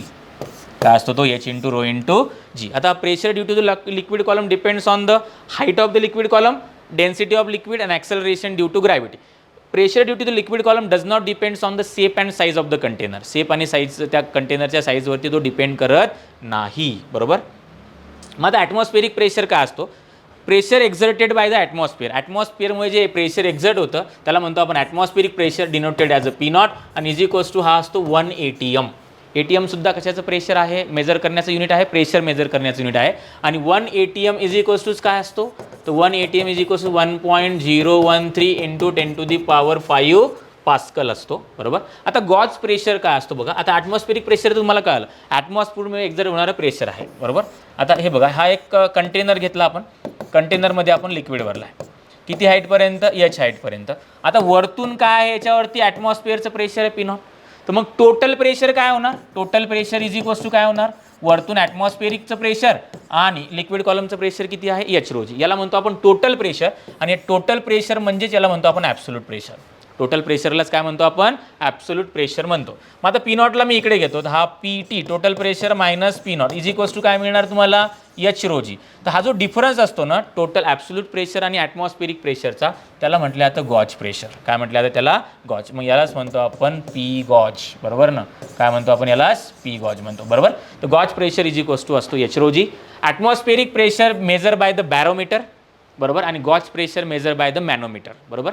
ॲटमॉस्फिअरिक प्रेशर आपण कशाने मेजर करतो, बॅरोमीटरने, आणि गॉज प्रेशर कशाने मेजर करतो, मॅनोमीटरने.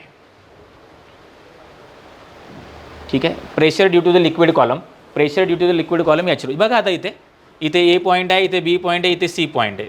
तिघावरती जो हाईटचा लिक्विडचा कॉलम आहे तो सेम आहे, बरोबर. मी म्हटलं तुम्हाला सेप आणि साईजवरती प्रेशर डिपेंड करणार नाही, सेप आणि साईजवरती प्रेशर डिपेंड करत नाही. म्हणून ए, बी आणि सीला जे प्रेशर असणार आहे ते कसं असणार आहे, सेम असणार आहे.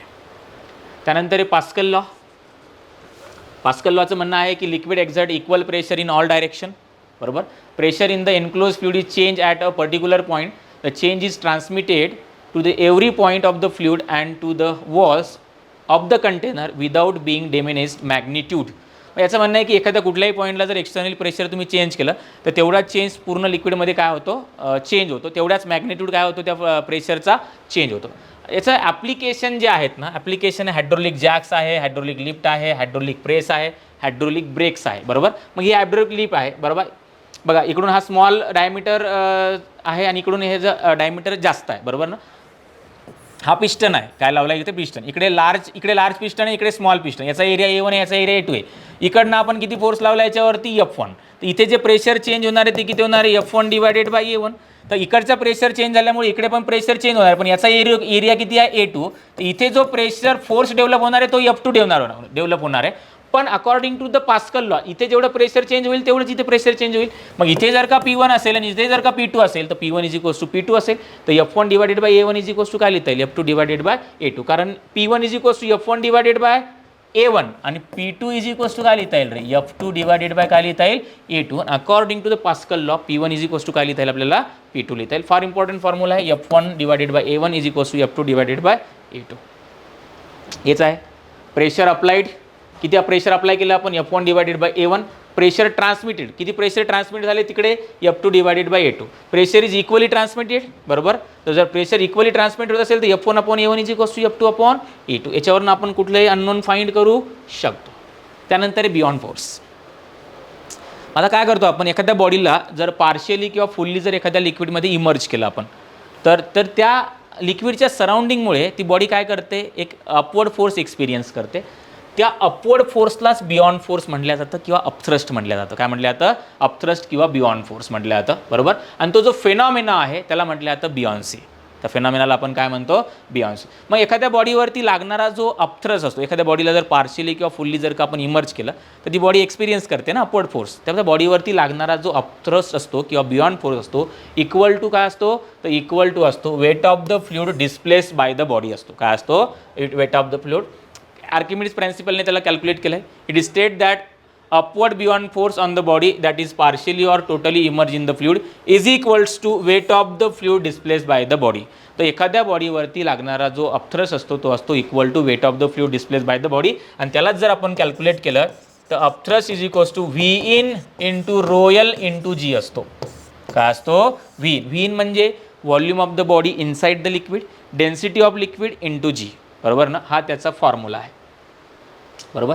त्यानंतर लॉज ऑफ फ्लोटिंग आहे. काय आहे laws of floating, density of body is greater than that of the liquid. बॉडीची डेन्सिटी जर का लिक्विडची डेन्सिटीपेक्षा जास्त असेल तर बॉडी सिंक होते, बॉटमला सिंक होते, बरोबर. Density of body equal to density of liquid असेल तर या केसमध्ये बॉडी काय करते, इनसाइड द लिक्विड फ्लोट करते, बरोबर. आणि जर का density of body is lesser than the density of काय असेल, लिक्विड असेल, तर बॉडी काय करते, फ्लोट करते on the surface of the liquid. ठीक आहे. काही Archimedes principle can determine the relative density of body, बरोबर ना. तर आर्किमिडीज प्रिन्सिपलने रिलेटिव्ह डेन्सिटी ऑफ बॉडीसुद्धा कॅल्क्युलेट केली. तर रिलेटिव्ह डेन्सिटी ऑफ बॉडी आहे density of body divided by density of pure water at 4 degree Celsius. ठीक आहे. आता इथे एक फॉर्म्युला बनतो याच्यापेक्षा पण, weight of body in air हा सगळ्यात महत्त्वाचा फॉर्म्युला आहे रिलेटिव्ह डेन्सिटीचा, बरोबर. Weight of body in air divided by loss of weight in water. आता loss of weight in water कसं फाईंड केलं जातं, तर weight of body in air minus weight of body in water. तर relative density of body is equals to formula बनतो is equals to weight of body in air divided by weight of body in air minus weight of body in water. हा formula तुम्हाला काय करायचा आहे, लक्षात ठेवायचा relative density of बॉडीसाठी, बरोबर. Same relative density of liquid. तर रिलेटिव्ह डेन्सिटी ऑफ लिक्विड असतो loss of weight in liquid divided by loss of weight in water. तर लॉस ऑफ वेट कसं काढणार लिक्विडमधलं, weight of body in air minus weight of body in liquid. आता बघा बॉडीचं जे वेट असतं लिक्विडमध्ये त्याला आपण ॲपरंट वेट म्हणतो. काय म्हणतो, ॲपरंट वेट, बरोबर ना. आता कुठलीही बॉडी जेव्हा तुम्ही एखाद्या लिक्विडमध्ये इमर्ज करता, समजा ही बॉडी आहे, या बॉडी लिक्विडमध्ये इमर्ज केली तर या बॉडीवरती अपथ्रस्ट लागणार, बरोबर. अपथ्रस्टमुळे बॉडीचं वेट डिक्रीज होतं. काय होतं, बॉडीचं वेट डिक्रीज, बरोबर. ॲक्च्युअल वेटपेक्षा बॉडीचं वेट कमी होतं. मग आता किती कमी होतं, जेवढं बॉडीवरती अपथ्रस्ट लागतो, बरोबर ना. मग राहिलेलं जे वेट असतं बॉडीचं त्याला आपण ॲपरंट वेट म्हणतो. कोणतं वेट म्हणतो, ॲपरंट. मग ॲपरंट वेट कसं कॅल्क्युलेट केलं जातं बॉडीचं, तर ॲपरंट वेट असतं ॲक्च्युअल वेट मायनस अपथ्रस्ट. काय असतं, ॲक्च्युअल वेट मायनस अपथ्रस्ट. मग बॉडीचं लॉस इन वेट कसं फाईंड करणार, समजा बॉडीचं एअरमधलं वेट आपण ॲक्च्युअल वेट मानतो, बरोबर ना. आणि बॉडीचं जर लिक्विडमधलं वेट जर मी म्हटलं WL जर असेल, किती असेल W वेट, तर किती वेट लॉस झाला असेल बॉडीचा, WA मायनस WL. म्हणून loss of weight in liquid कसं फाईंड करणार, WA मायनस WL.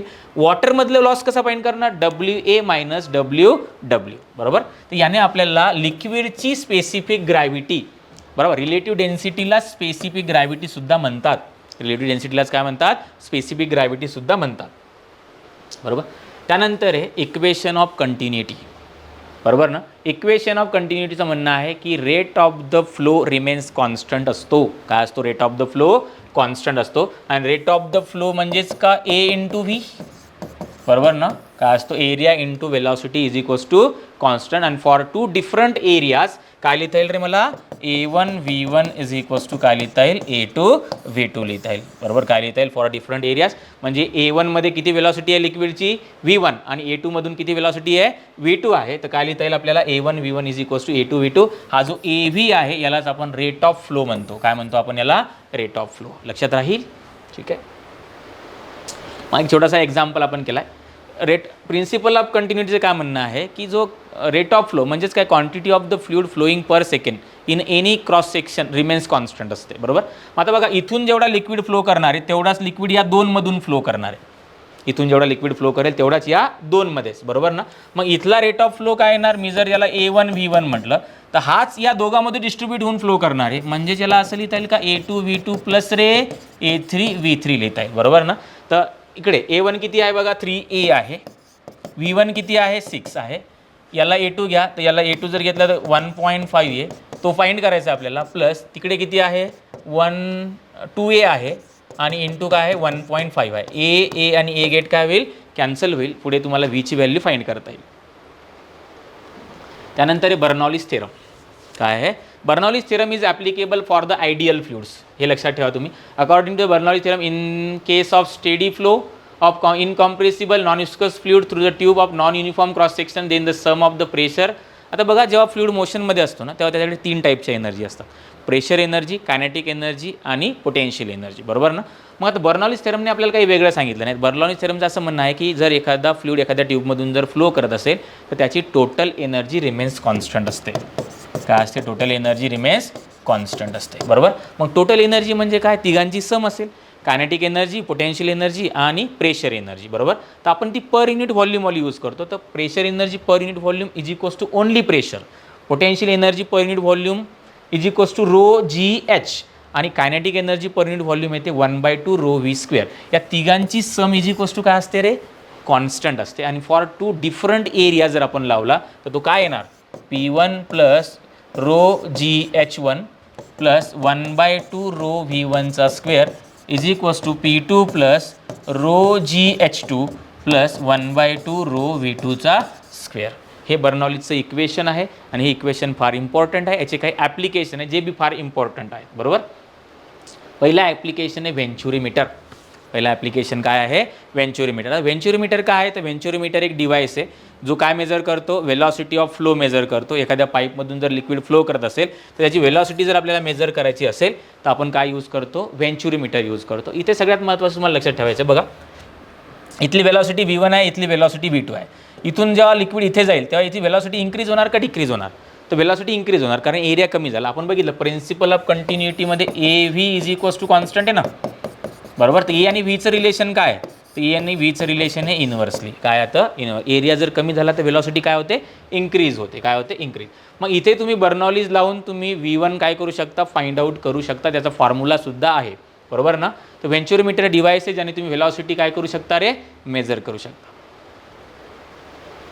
ठीक आहे, इथे फॉर्म्युला आहे, हा V1 कॅल्क्युलेट करण्याचा फॉर्म्युला आहे. इथून तुम्हाला V1ची व्हॅल्यू कॅल्क्युलेट करता येईल. त्यानंतर स्पीड ऑफ इफ्लेक्स और टॉरिसिलीज लॉ. हा पण बर्नॉलीजचा प्रिन्सिपल आहे, हे सॉरी ॲप्लिकेशन आहे. या ॲप्लिकेशनमध्ये काय होतं, तर समजा हा कंटेनर, या कंटेनरमध्ये आपण लिक्विड भरला, H हाईटपर्यंत आपण लिक्विड भरला. किती हाईटपर्यंत, H. आणि इथे काय केलं आपण, याला एक होल केला. या होलमधून काय होणार, असा लिक्विड बाहेर येणार. काय होणार आहे, बाहेर येणार आहे. मग इथून जो बाहेर लिक्विड येतो त्याला आपण इफ्लेक्स म्हणतो. त्याला काहीतरी स्पीड असणार आहे, त्या स्पीडलाच आपण म्हणतो व्हेलॉसिटी ऑफ इफ्लेक्स. काय म्हणतो आपण, व्हेलॉसिटी ऑफ इफ्लेक्स. आणि according to the Torricelli's law, तर velocity of efflux is equals to √2gh असतो. काय असतो, √2gh. त्यानंतर आपल्याला विचारले जातं की इथून निघाल्यानंतर याला ग्राउंडवरती खाली टाईम किती लागेल, तर तो टाईम इज इक्वल्स टू किती असेल रे, तर टाईम इज इक्वल्स टू असेल. बघा आता व्हेलॉसिटी फाइंड करण्यासाठी जिथे तुम्ही होल केला आहे, तर व्हेलॉसिटी फाइंड केल्यासाठी तुम्हाला टॉपपासून व्हेलॉसिटी घ्यायची आहे. कुठून व्हेलॉसिटी घ्यायची आहे, टॉपपासून. आणि टाईम फाइंड करण्यासाठी बघा, हा जर H असेल तर हा capital H minus small h असेल. तर याच्यासाठी तुम्हाला टाईमसाठी तुम्ही कुठून घेणार रे, height H minus H divided by काय असेल, हा G असेल, बरोबर. जेवढ्या डिस्टन्सवरती हा इकडे स्ट्राईक करतो याला म्हणतो आपण रेंज. याला काय म्हणतो आपण, रेंज. आणि रेंज इज इक्वल्स टू असते व्हेलॉसिटी ऑफ इफ्लेक्स इंटू टाईम, बरोबर ना. तर R इज इक्वल्स टू तेव्हा किती आहे, √2gh. आणि हा किती आहे, √2 in bracket H minus H divided by G. दोघांना जर आपण अंडररूटमध्ये जर घेतलं तर हा G आणि हा G कॅन्सल होईल. 2 आणि 2 4, तर 2 बाहेर येणार. H किती येणार तो मग सांगा, बरोबर. तर हा येणार H in bracket H minus H, बरोबर. याने मिळते तुम्हाला रेंज. काय मिळते, रेंज, बरोबर. VB is equals to √2gh. Time T is equals to √, किती टाईम लागतो त्याला, T is equals to √h minus h divided by G. Range आपण फाइंड केली 2 √h divided by h minus h. त्यानंतर maximum range आपल्याला कधी मिळेल, maximum range. तर तुम्हाला होल कुठे करावं लागेल, बघा आता रेंज जर मला मॅक्झिमम पाहिजे असेल, या कंटेनरमध्ये मी लिक्विड भरला H हाईटपर्यंत, जर मला याची रेंज मॅक्झिमम पाहिजे असेल तर मी मिडलला होल करेल, म्हणजे h/2 वरती. h/2 जर h/2 वरती जर कमी होल केला तर रेंज मला काय मिळते, मॅक्झिमम मिळते. हे पण तुम्हाला लक्षात ठेवायचं आहे, ठीक आहे. त्यानंतर बघा, इथून जेव्हा लिक्विड बाहेर होतो ना, बरोबर, तर तो फोर्स एक्झर्ट करतो. तर तो किती फोर्स एक्झर्ट करतो बघा. समजा हा इथला एरिया A आहे आणि इथली वेलॉसिटी V आहे, डेन्सिटी ऑफ लिक्विड जर रो असेल तर तो किती फोर्स एक्झर्ट करतो, याला रिॲक्शनचा फोर्स म्हणतो आपण. F is equals to ρ into A into व्हीचा स्क्वेअर. हा पण तुम्हाला काय करायचा आहे, लक्षात ठेवायचा आहे, बरोबर. एक एक्झाम्पल आहे ज्याच्यामध्ये तुम्ही initial speed of efflux, time of flight. आता बघा, velocity of efflux is equals to काय येणार, √2gh. मी सांगितलं आहे वेलॉसिटी ऑफ इफ्लेक्स फाइंड करण्यासाठी तुम्ही कुठून हाईट करणार याची, टॉपपासून हाईट किती आहे त्याची, 10 मीटर आहे, बरोबर ना. तर हा √2 इंटू जीची व्हॅल्यू 10 इंटू H किती आहे, 10 आहे, बरोबर ना. तर किती येणार रे, हा 100, 200 का, बरोबर. त्यानंतर टाईम, बरोबर. टाईम तुम्हाला फाइंड करायचा आहे √, काय 2 in bracket H minus H divided by काय G. H मायनस H म्हणजे ही हाईट येणार आहे, ही हाईट. मग ही टोटल 15 आहे, ही 10 आहे, याचा अर्थ ही किती आहे, 5 आहे, बरोबर. तर T इज इक्वल्स टू काय येणार, हा 2 इंटू 5 डिवायडेड बाय जीची value 10. T is equals to 1 second येणार. काय येणार, T is equals to 1 second. त्यानंतर तुम्ही रेंज पण फाइंड करू शकता. रेंजचा फॉर्म्युला काय आहे, 2 कॅपिटल H. काय रेंजचा formula, range is equals to काय आहे, तर range is equals to 2 in bracket small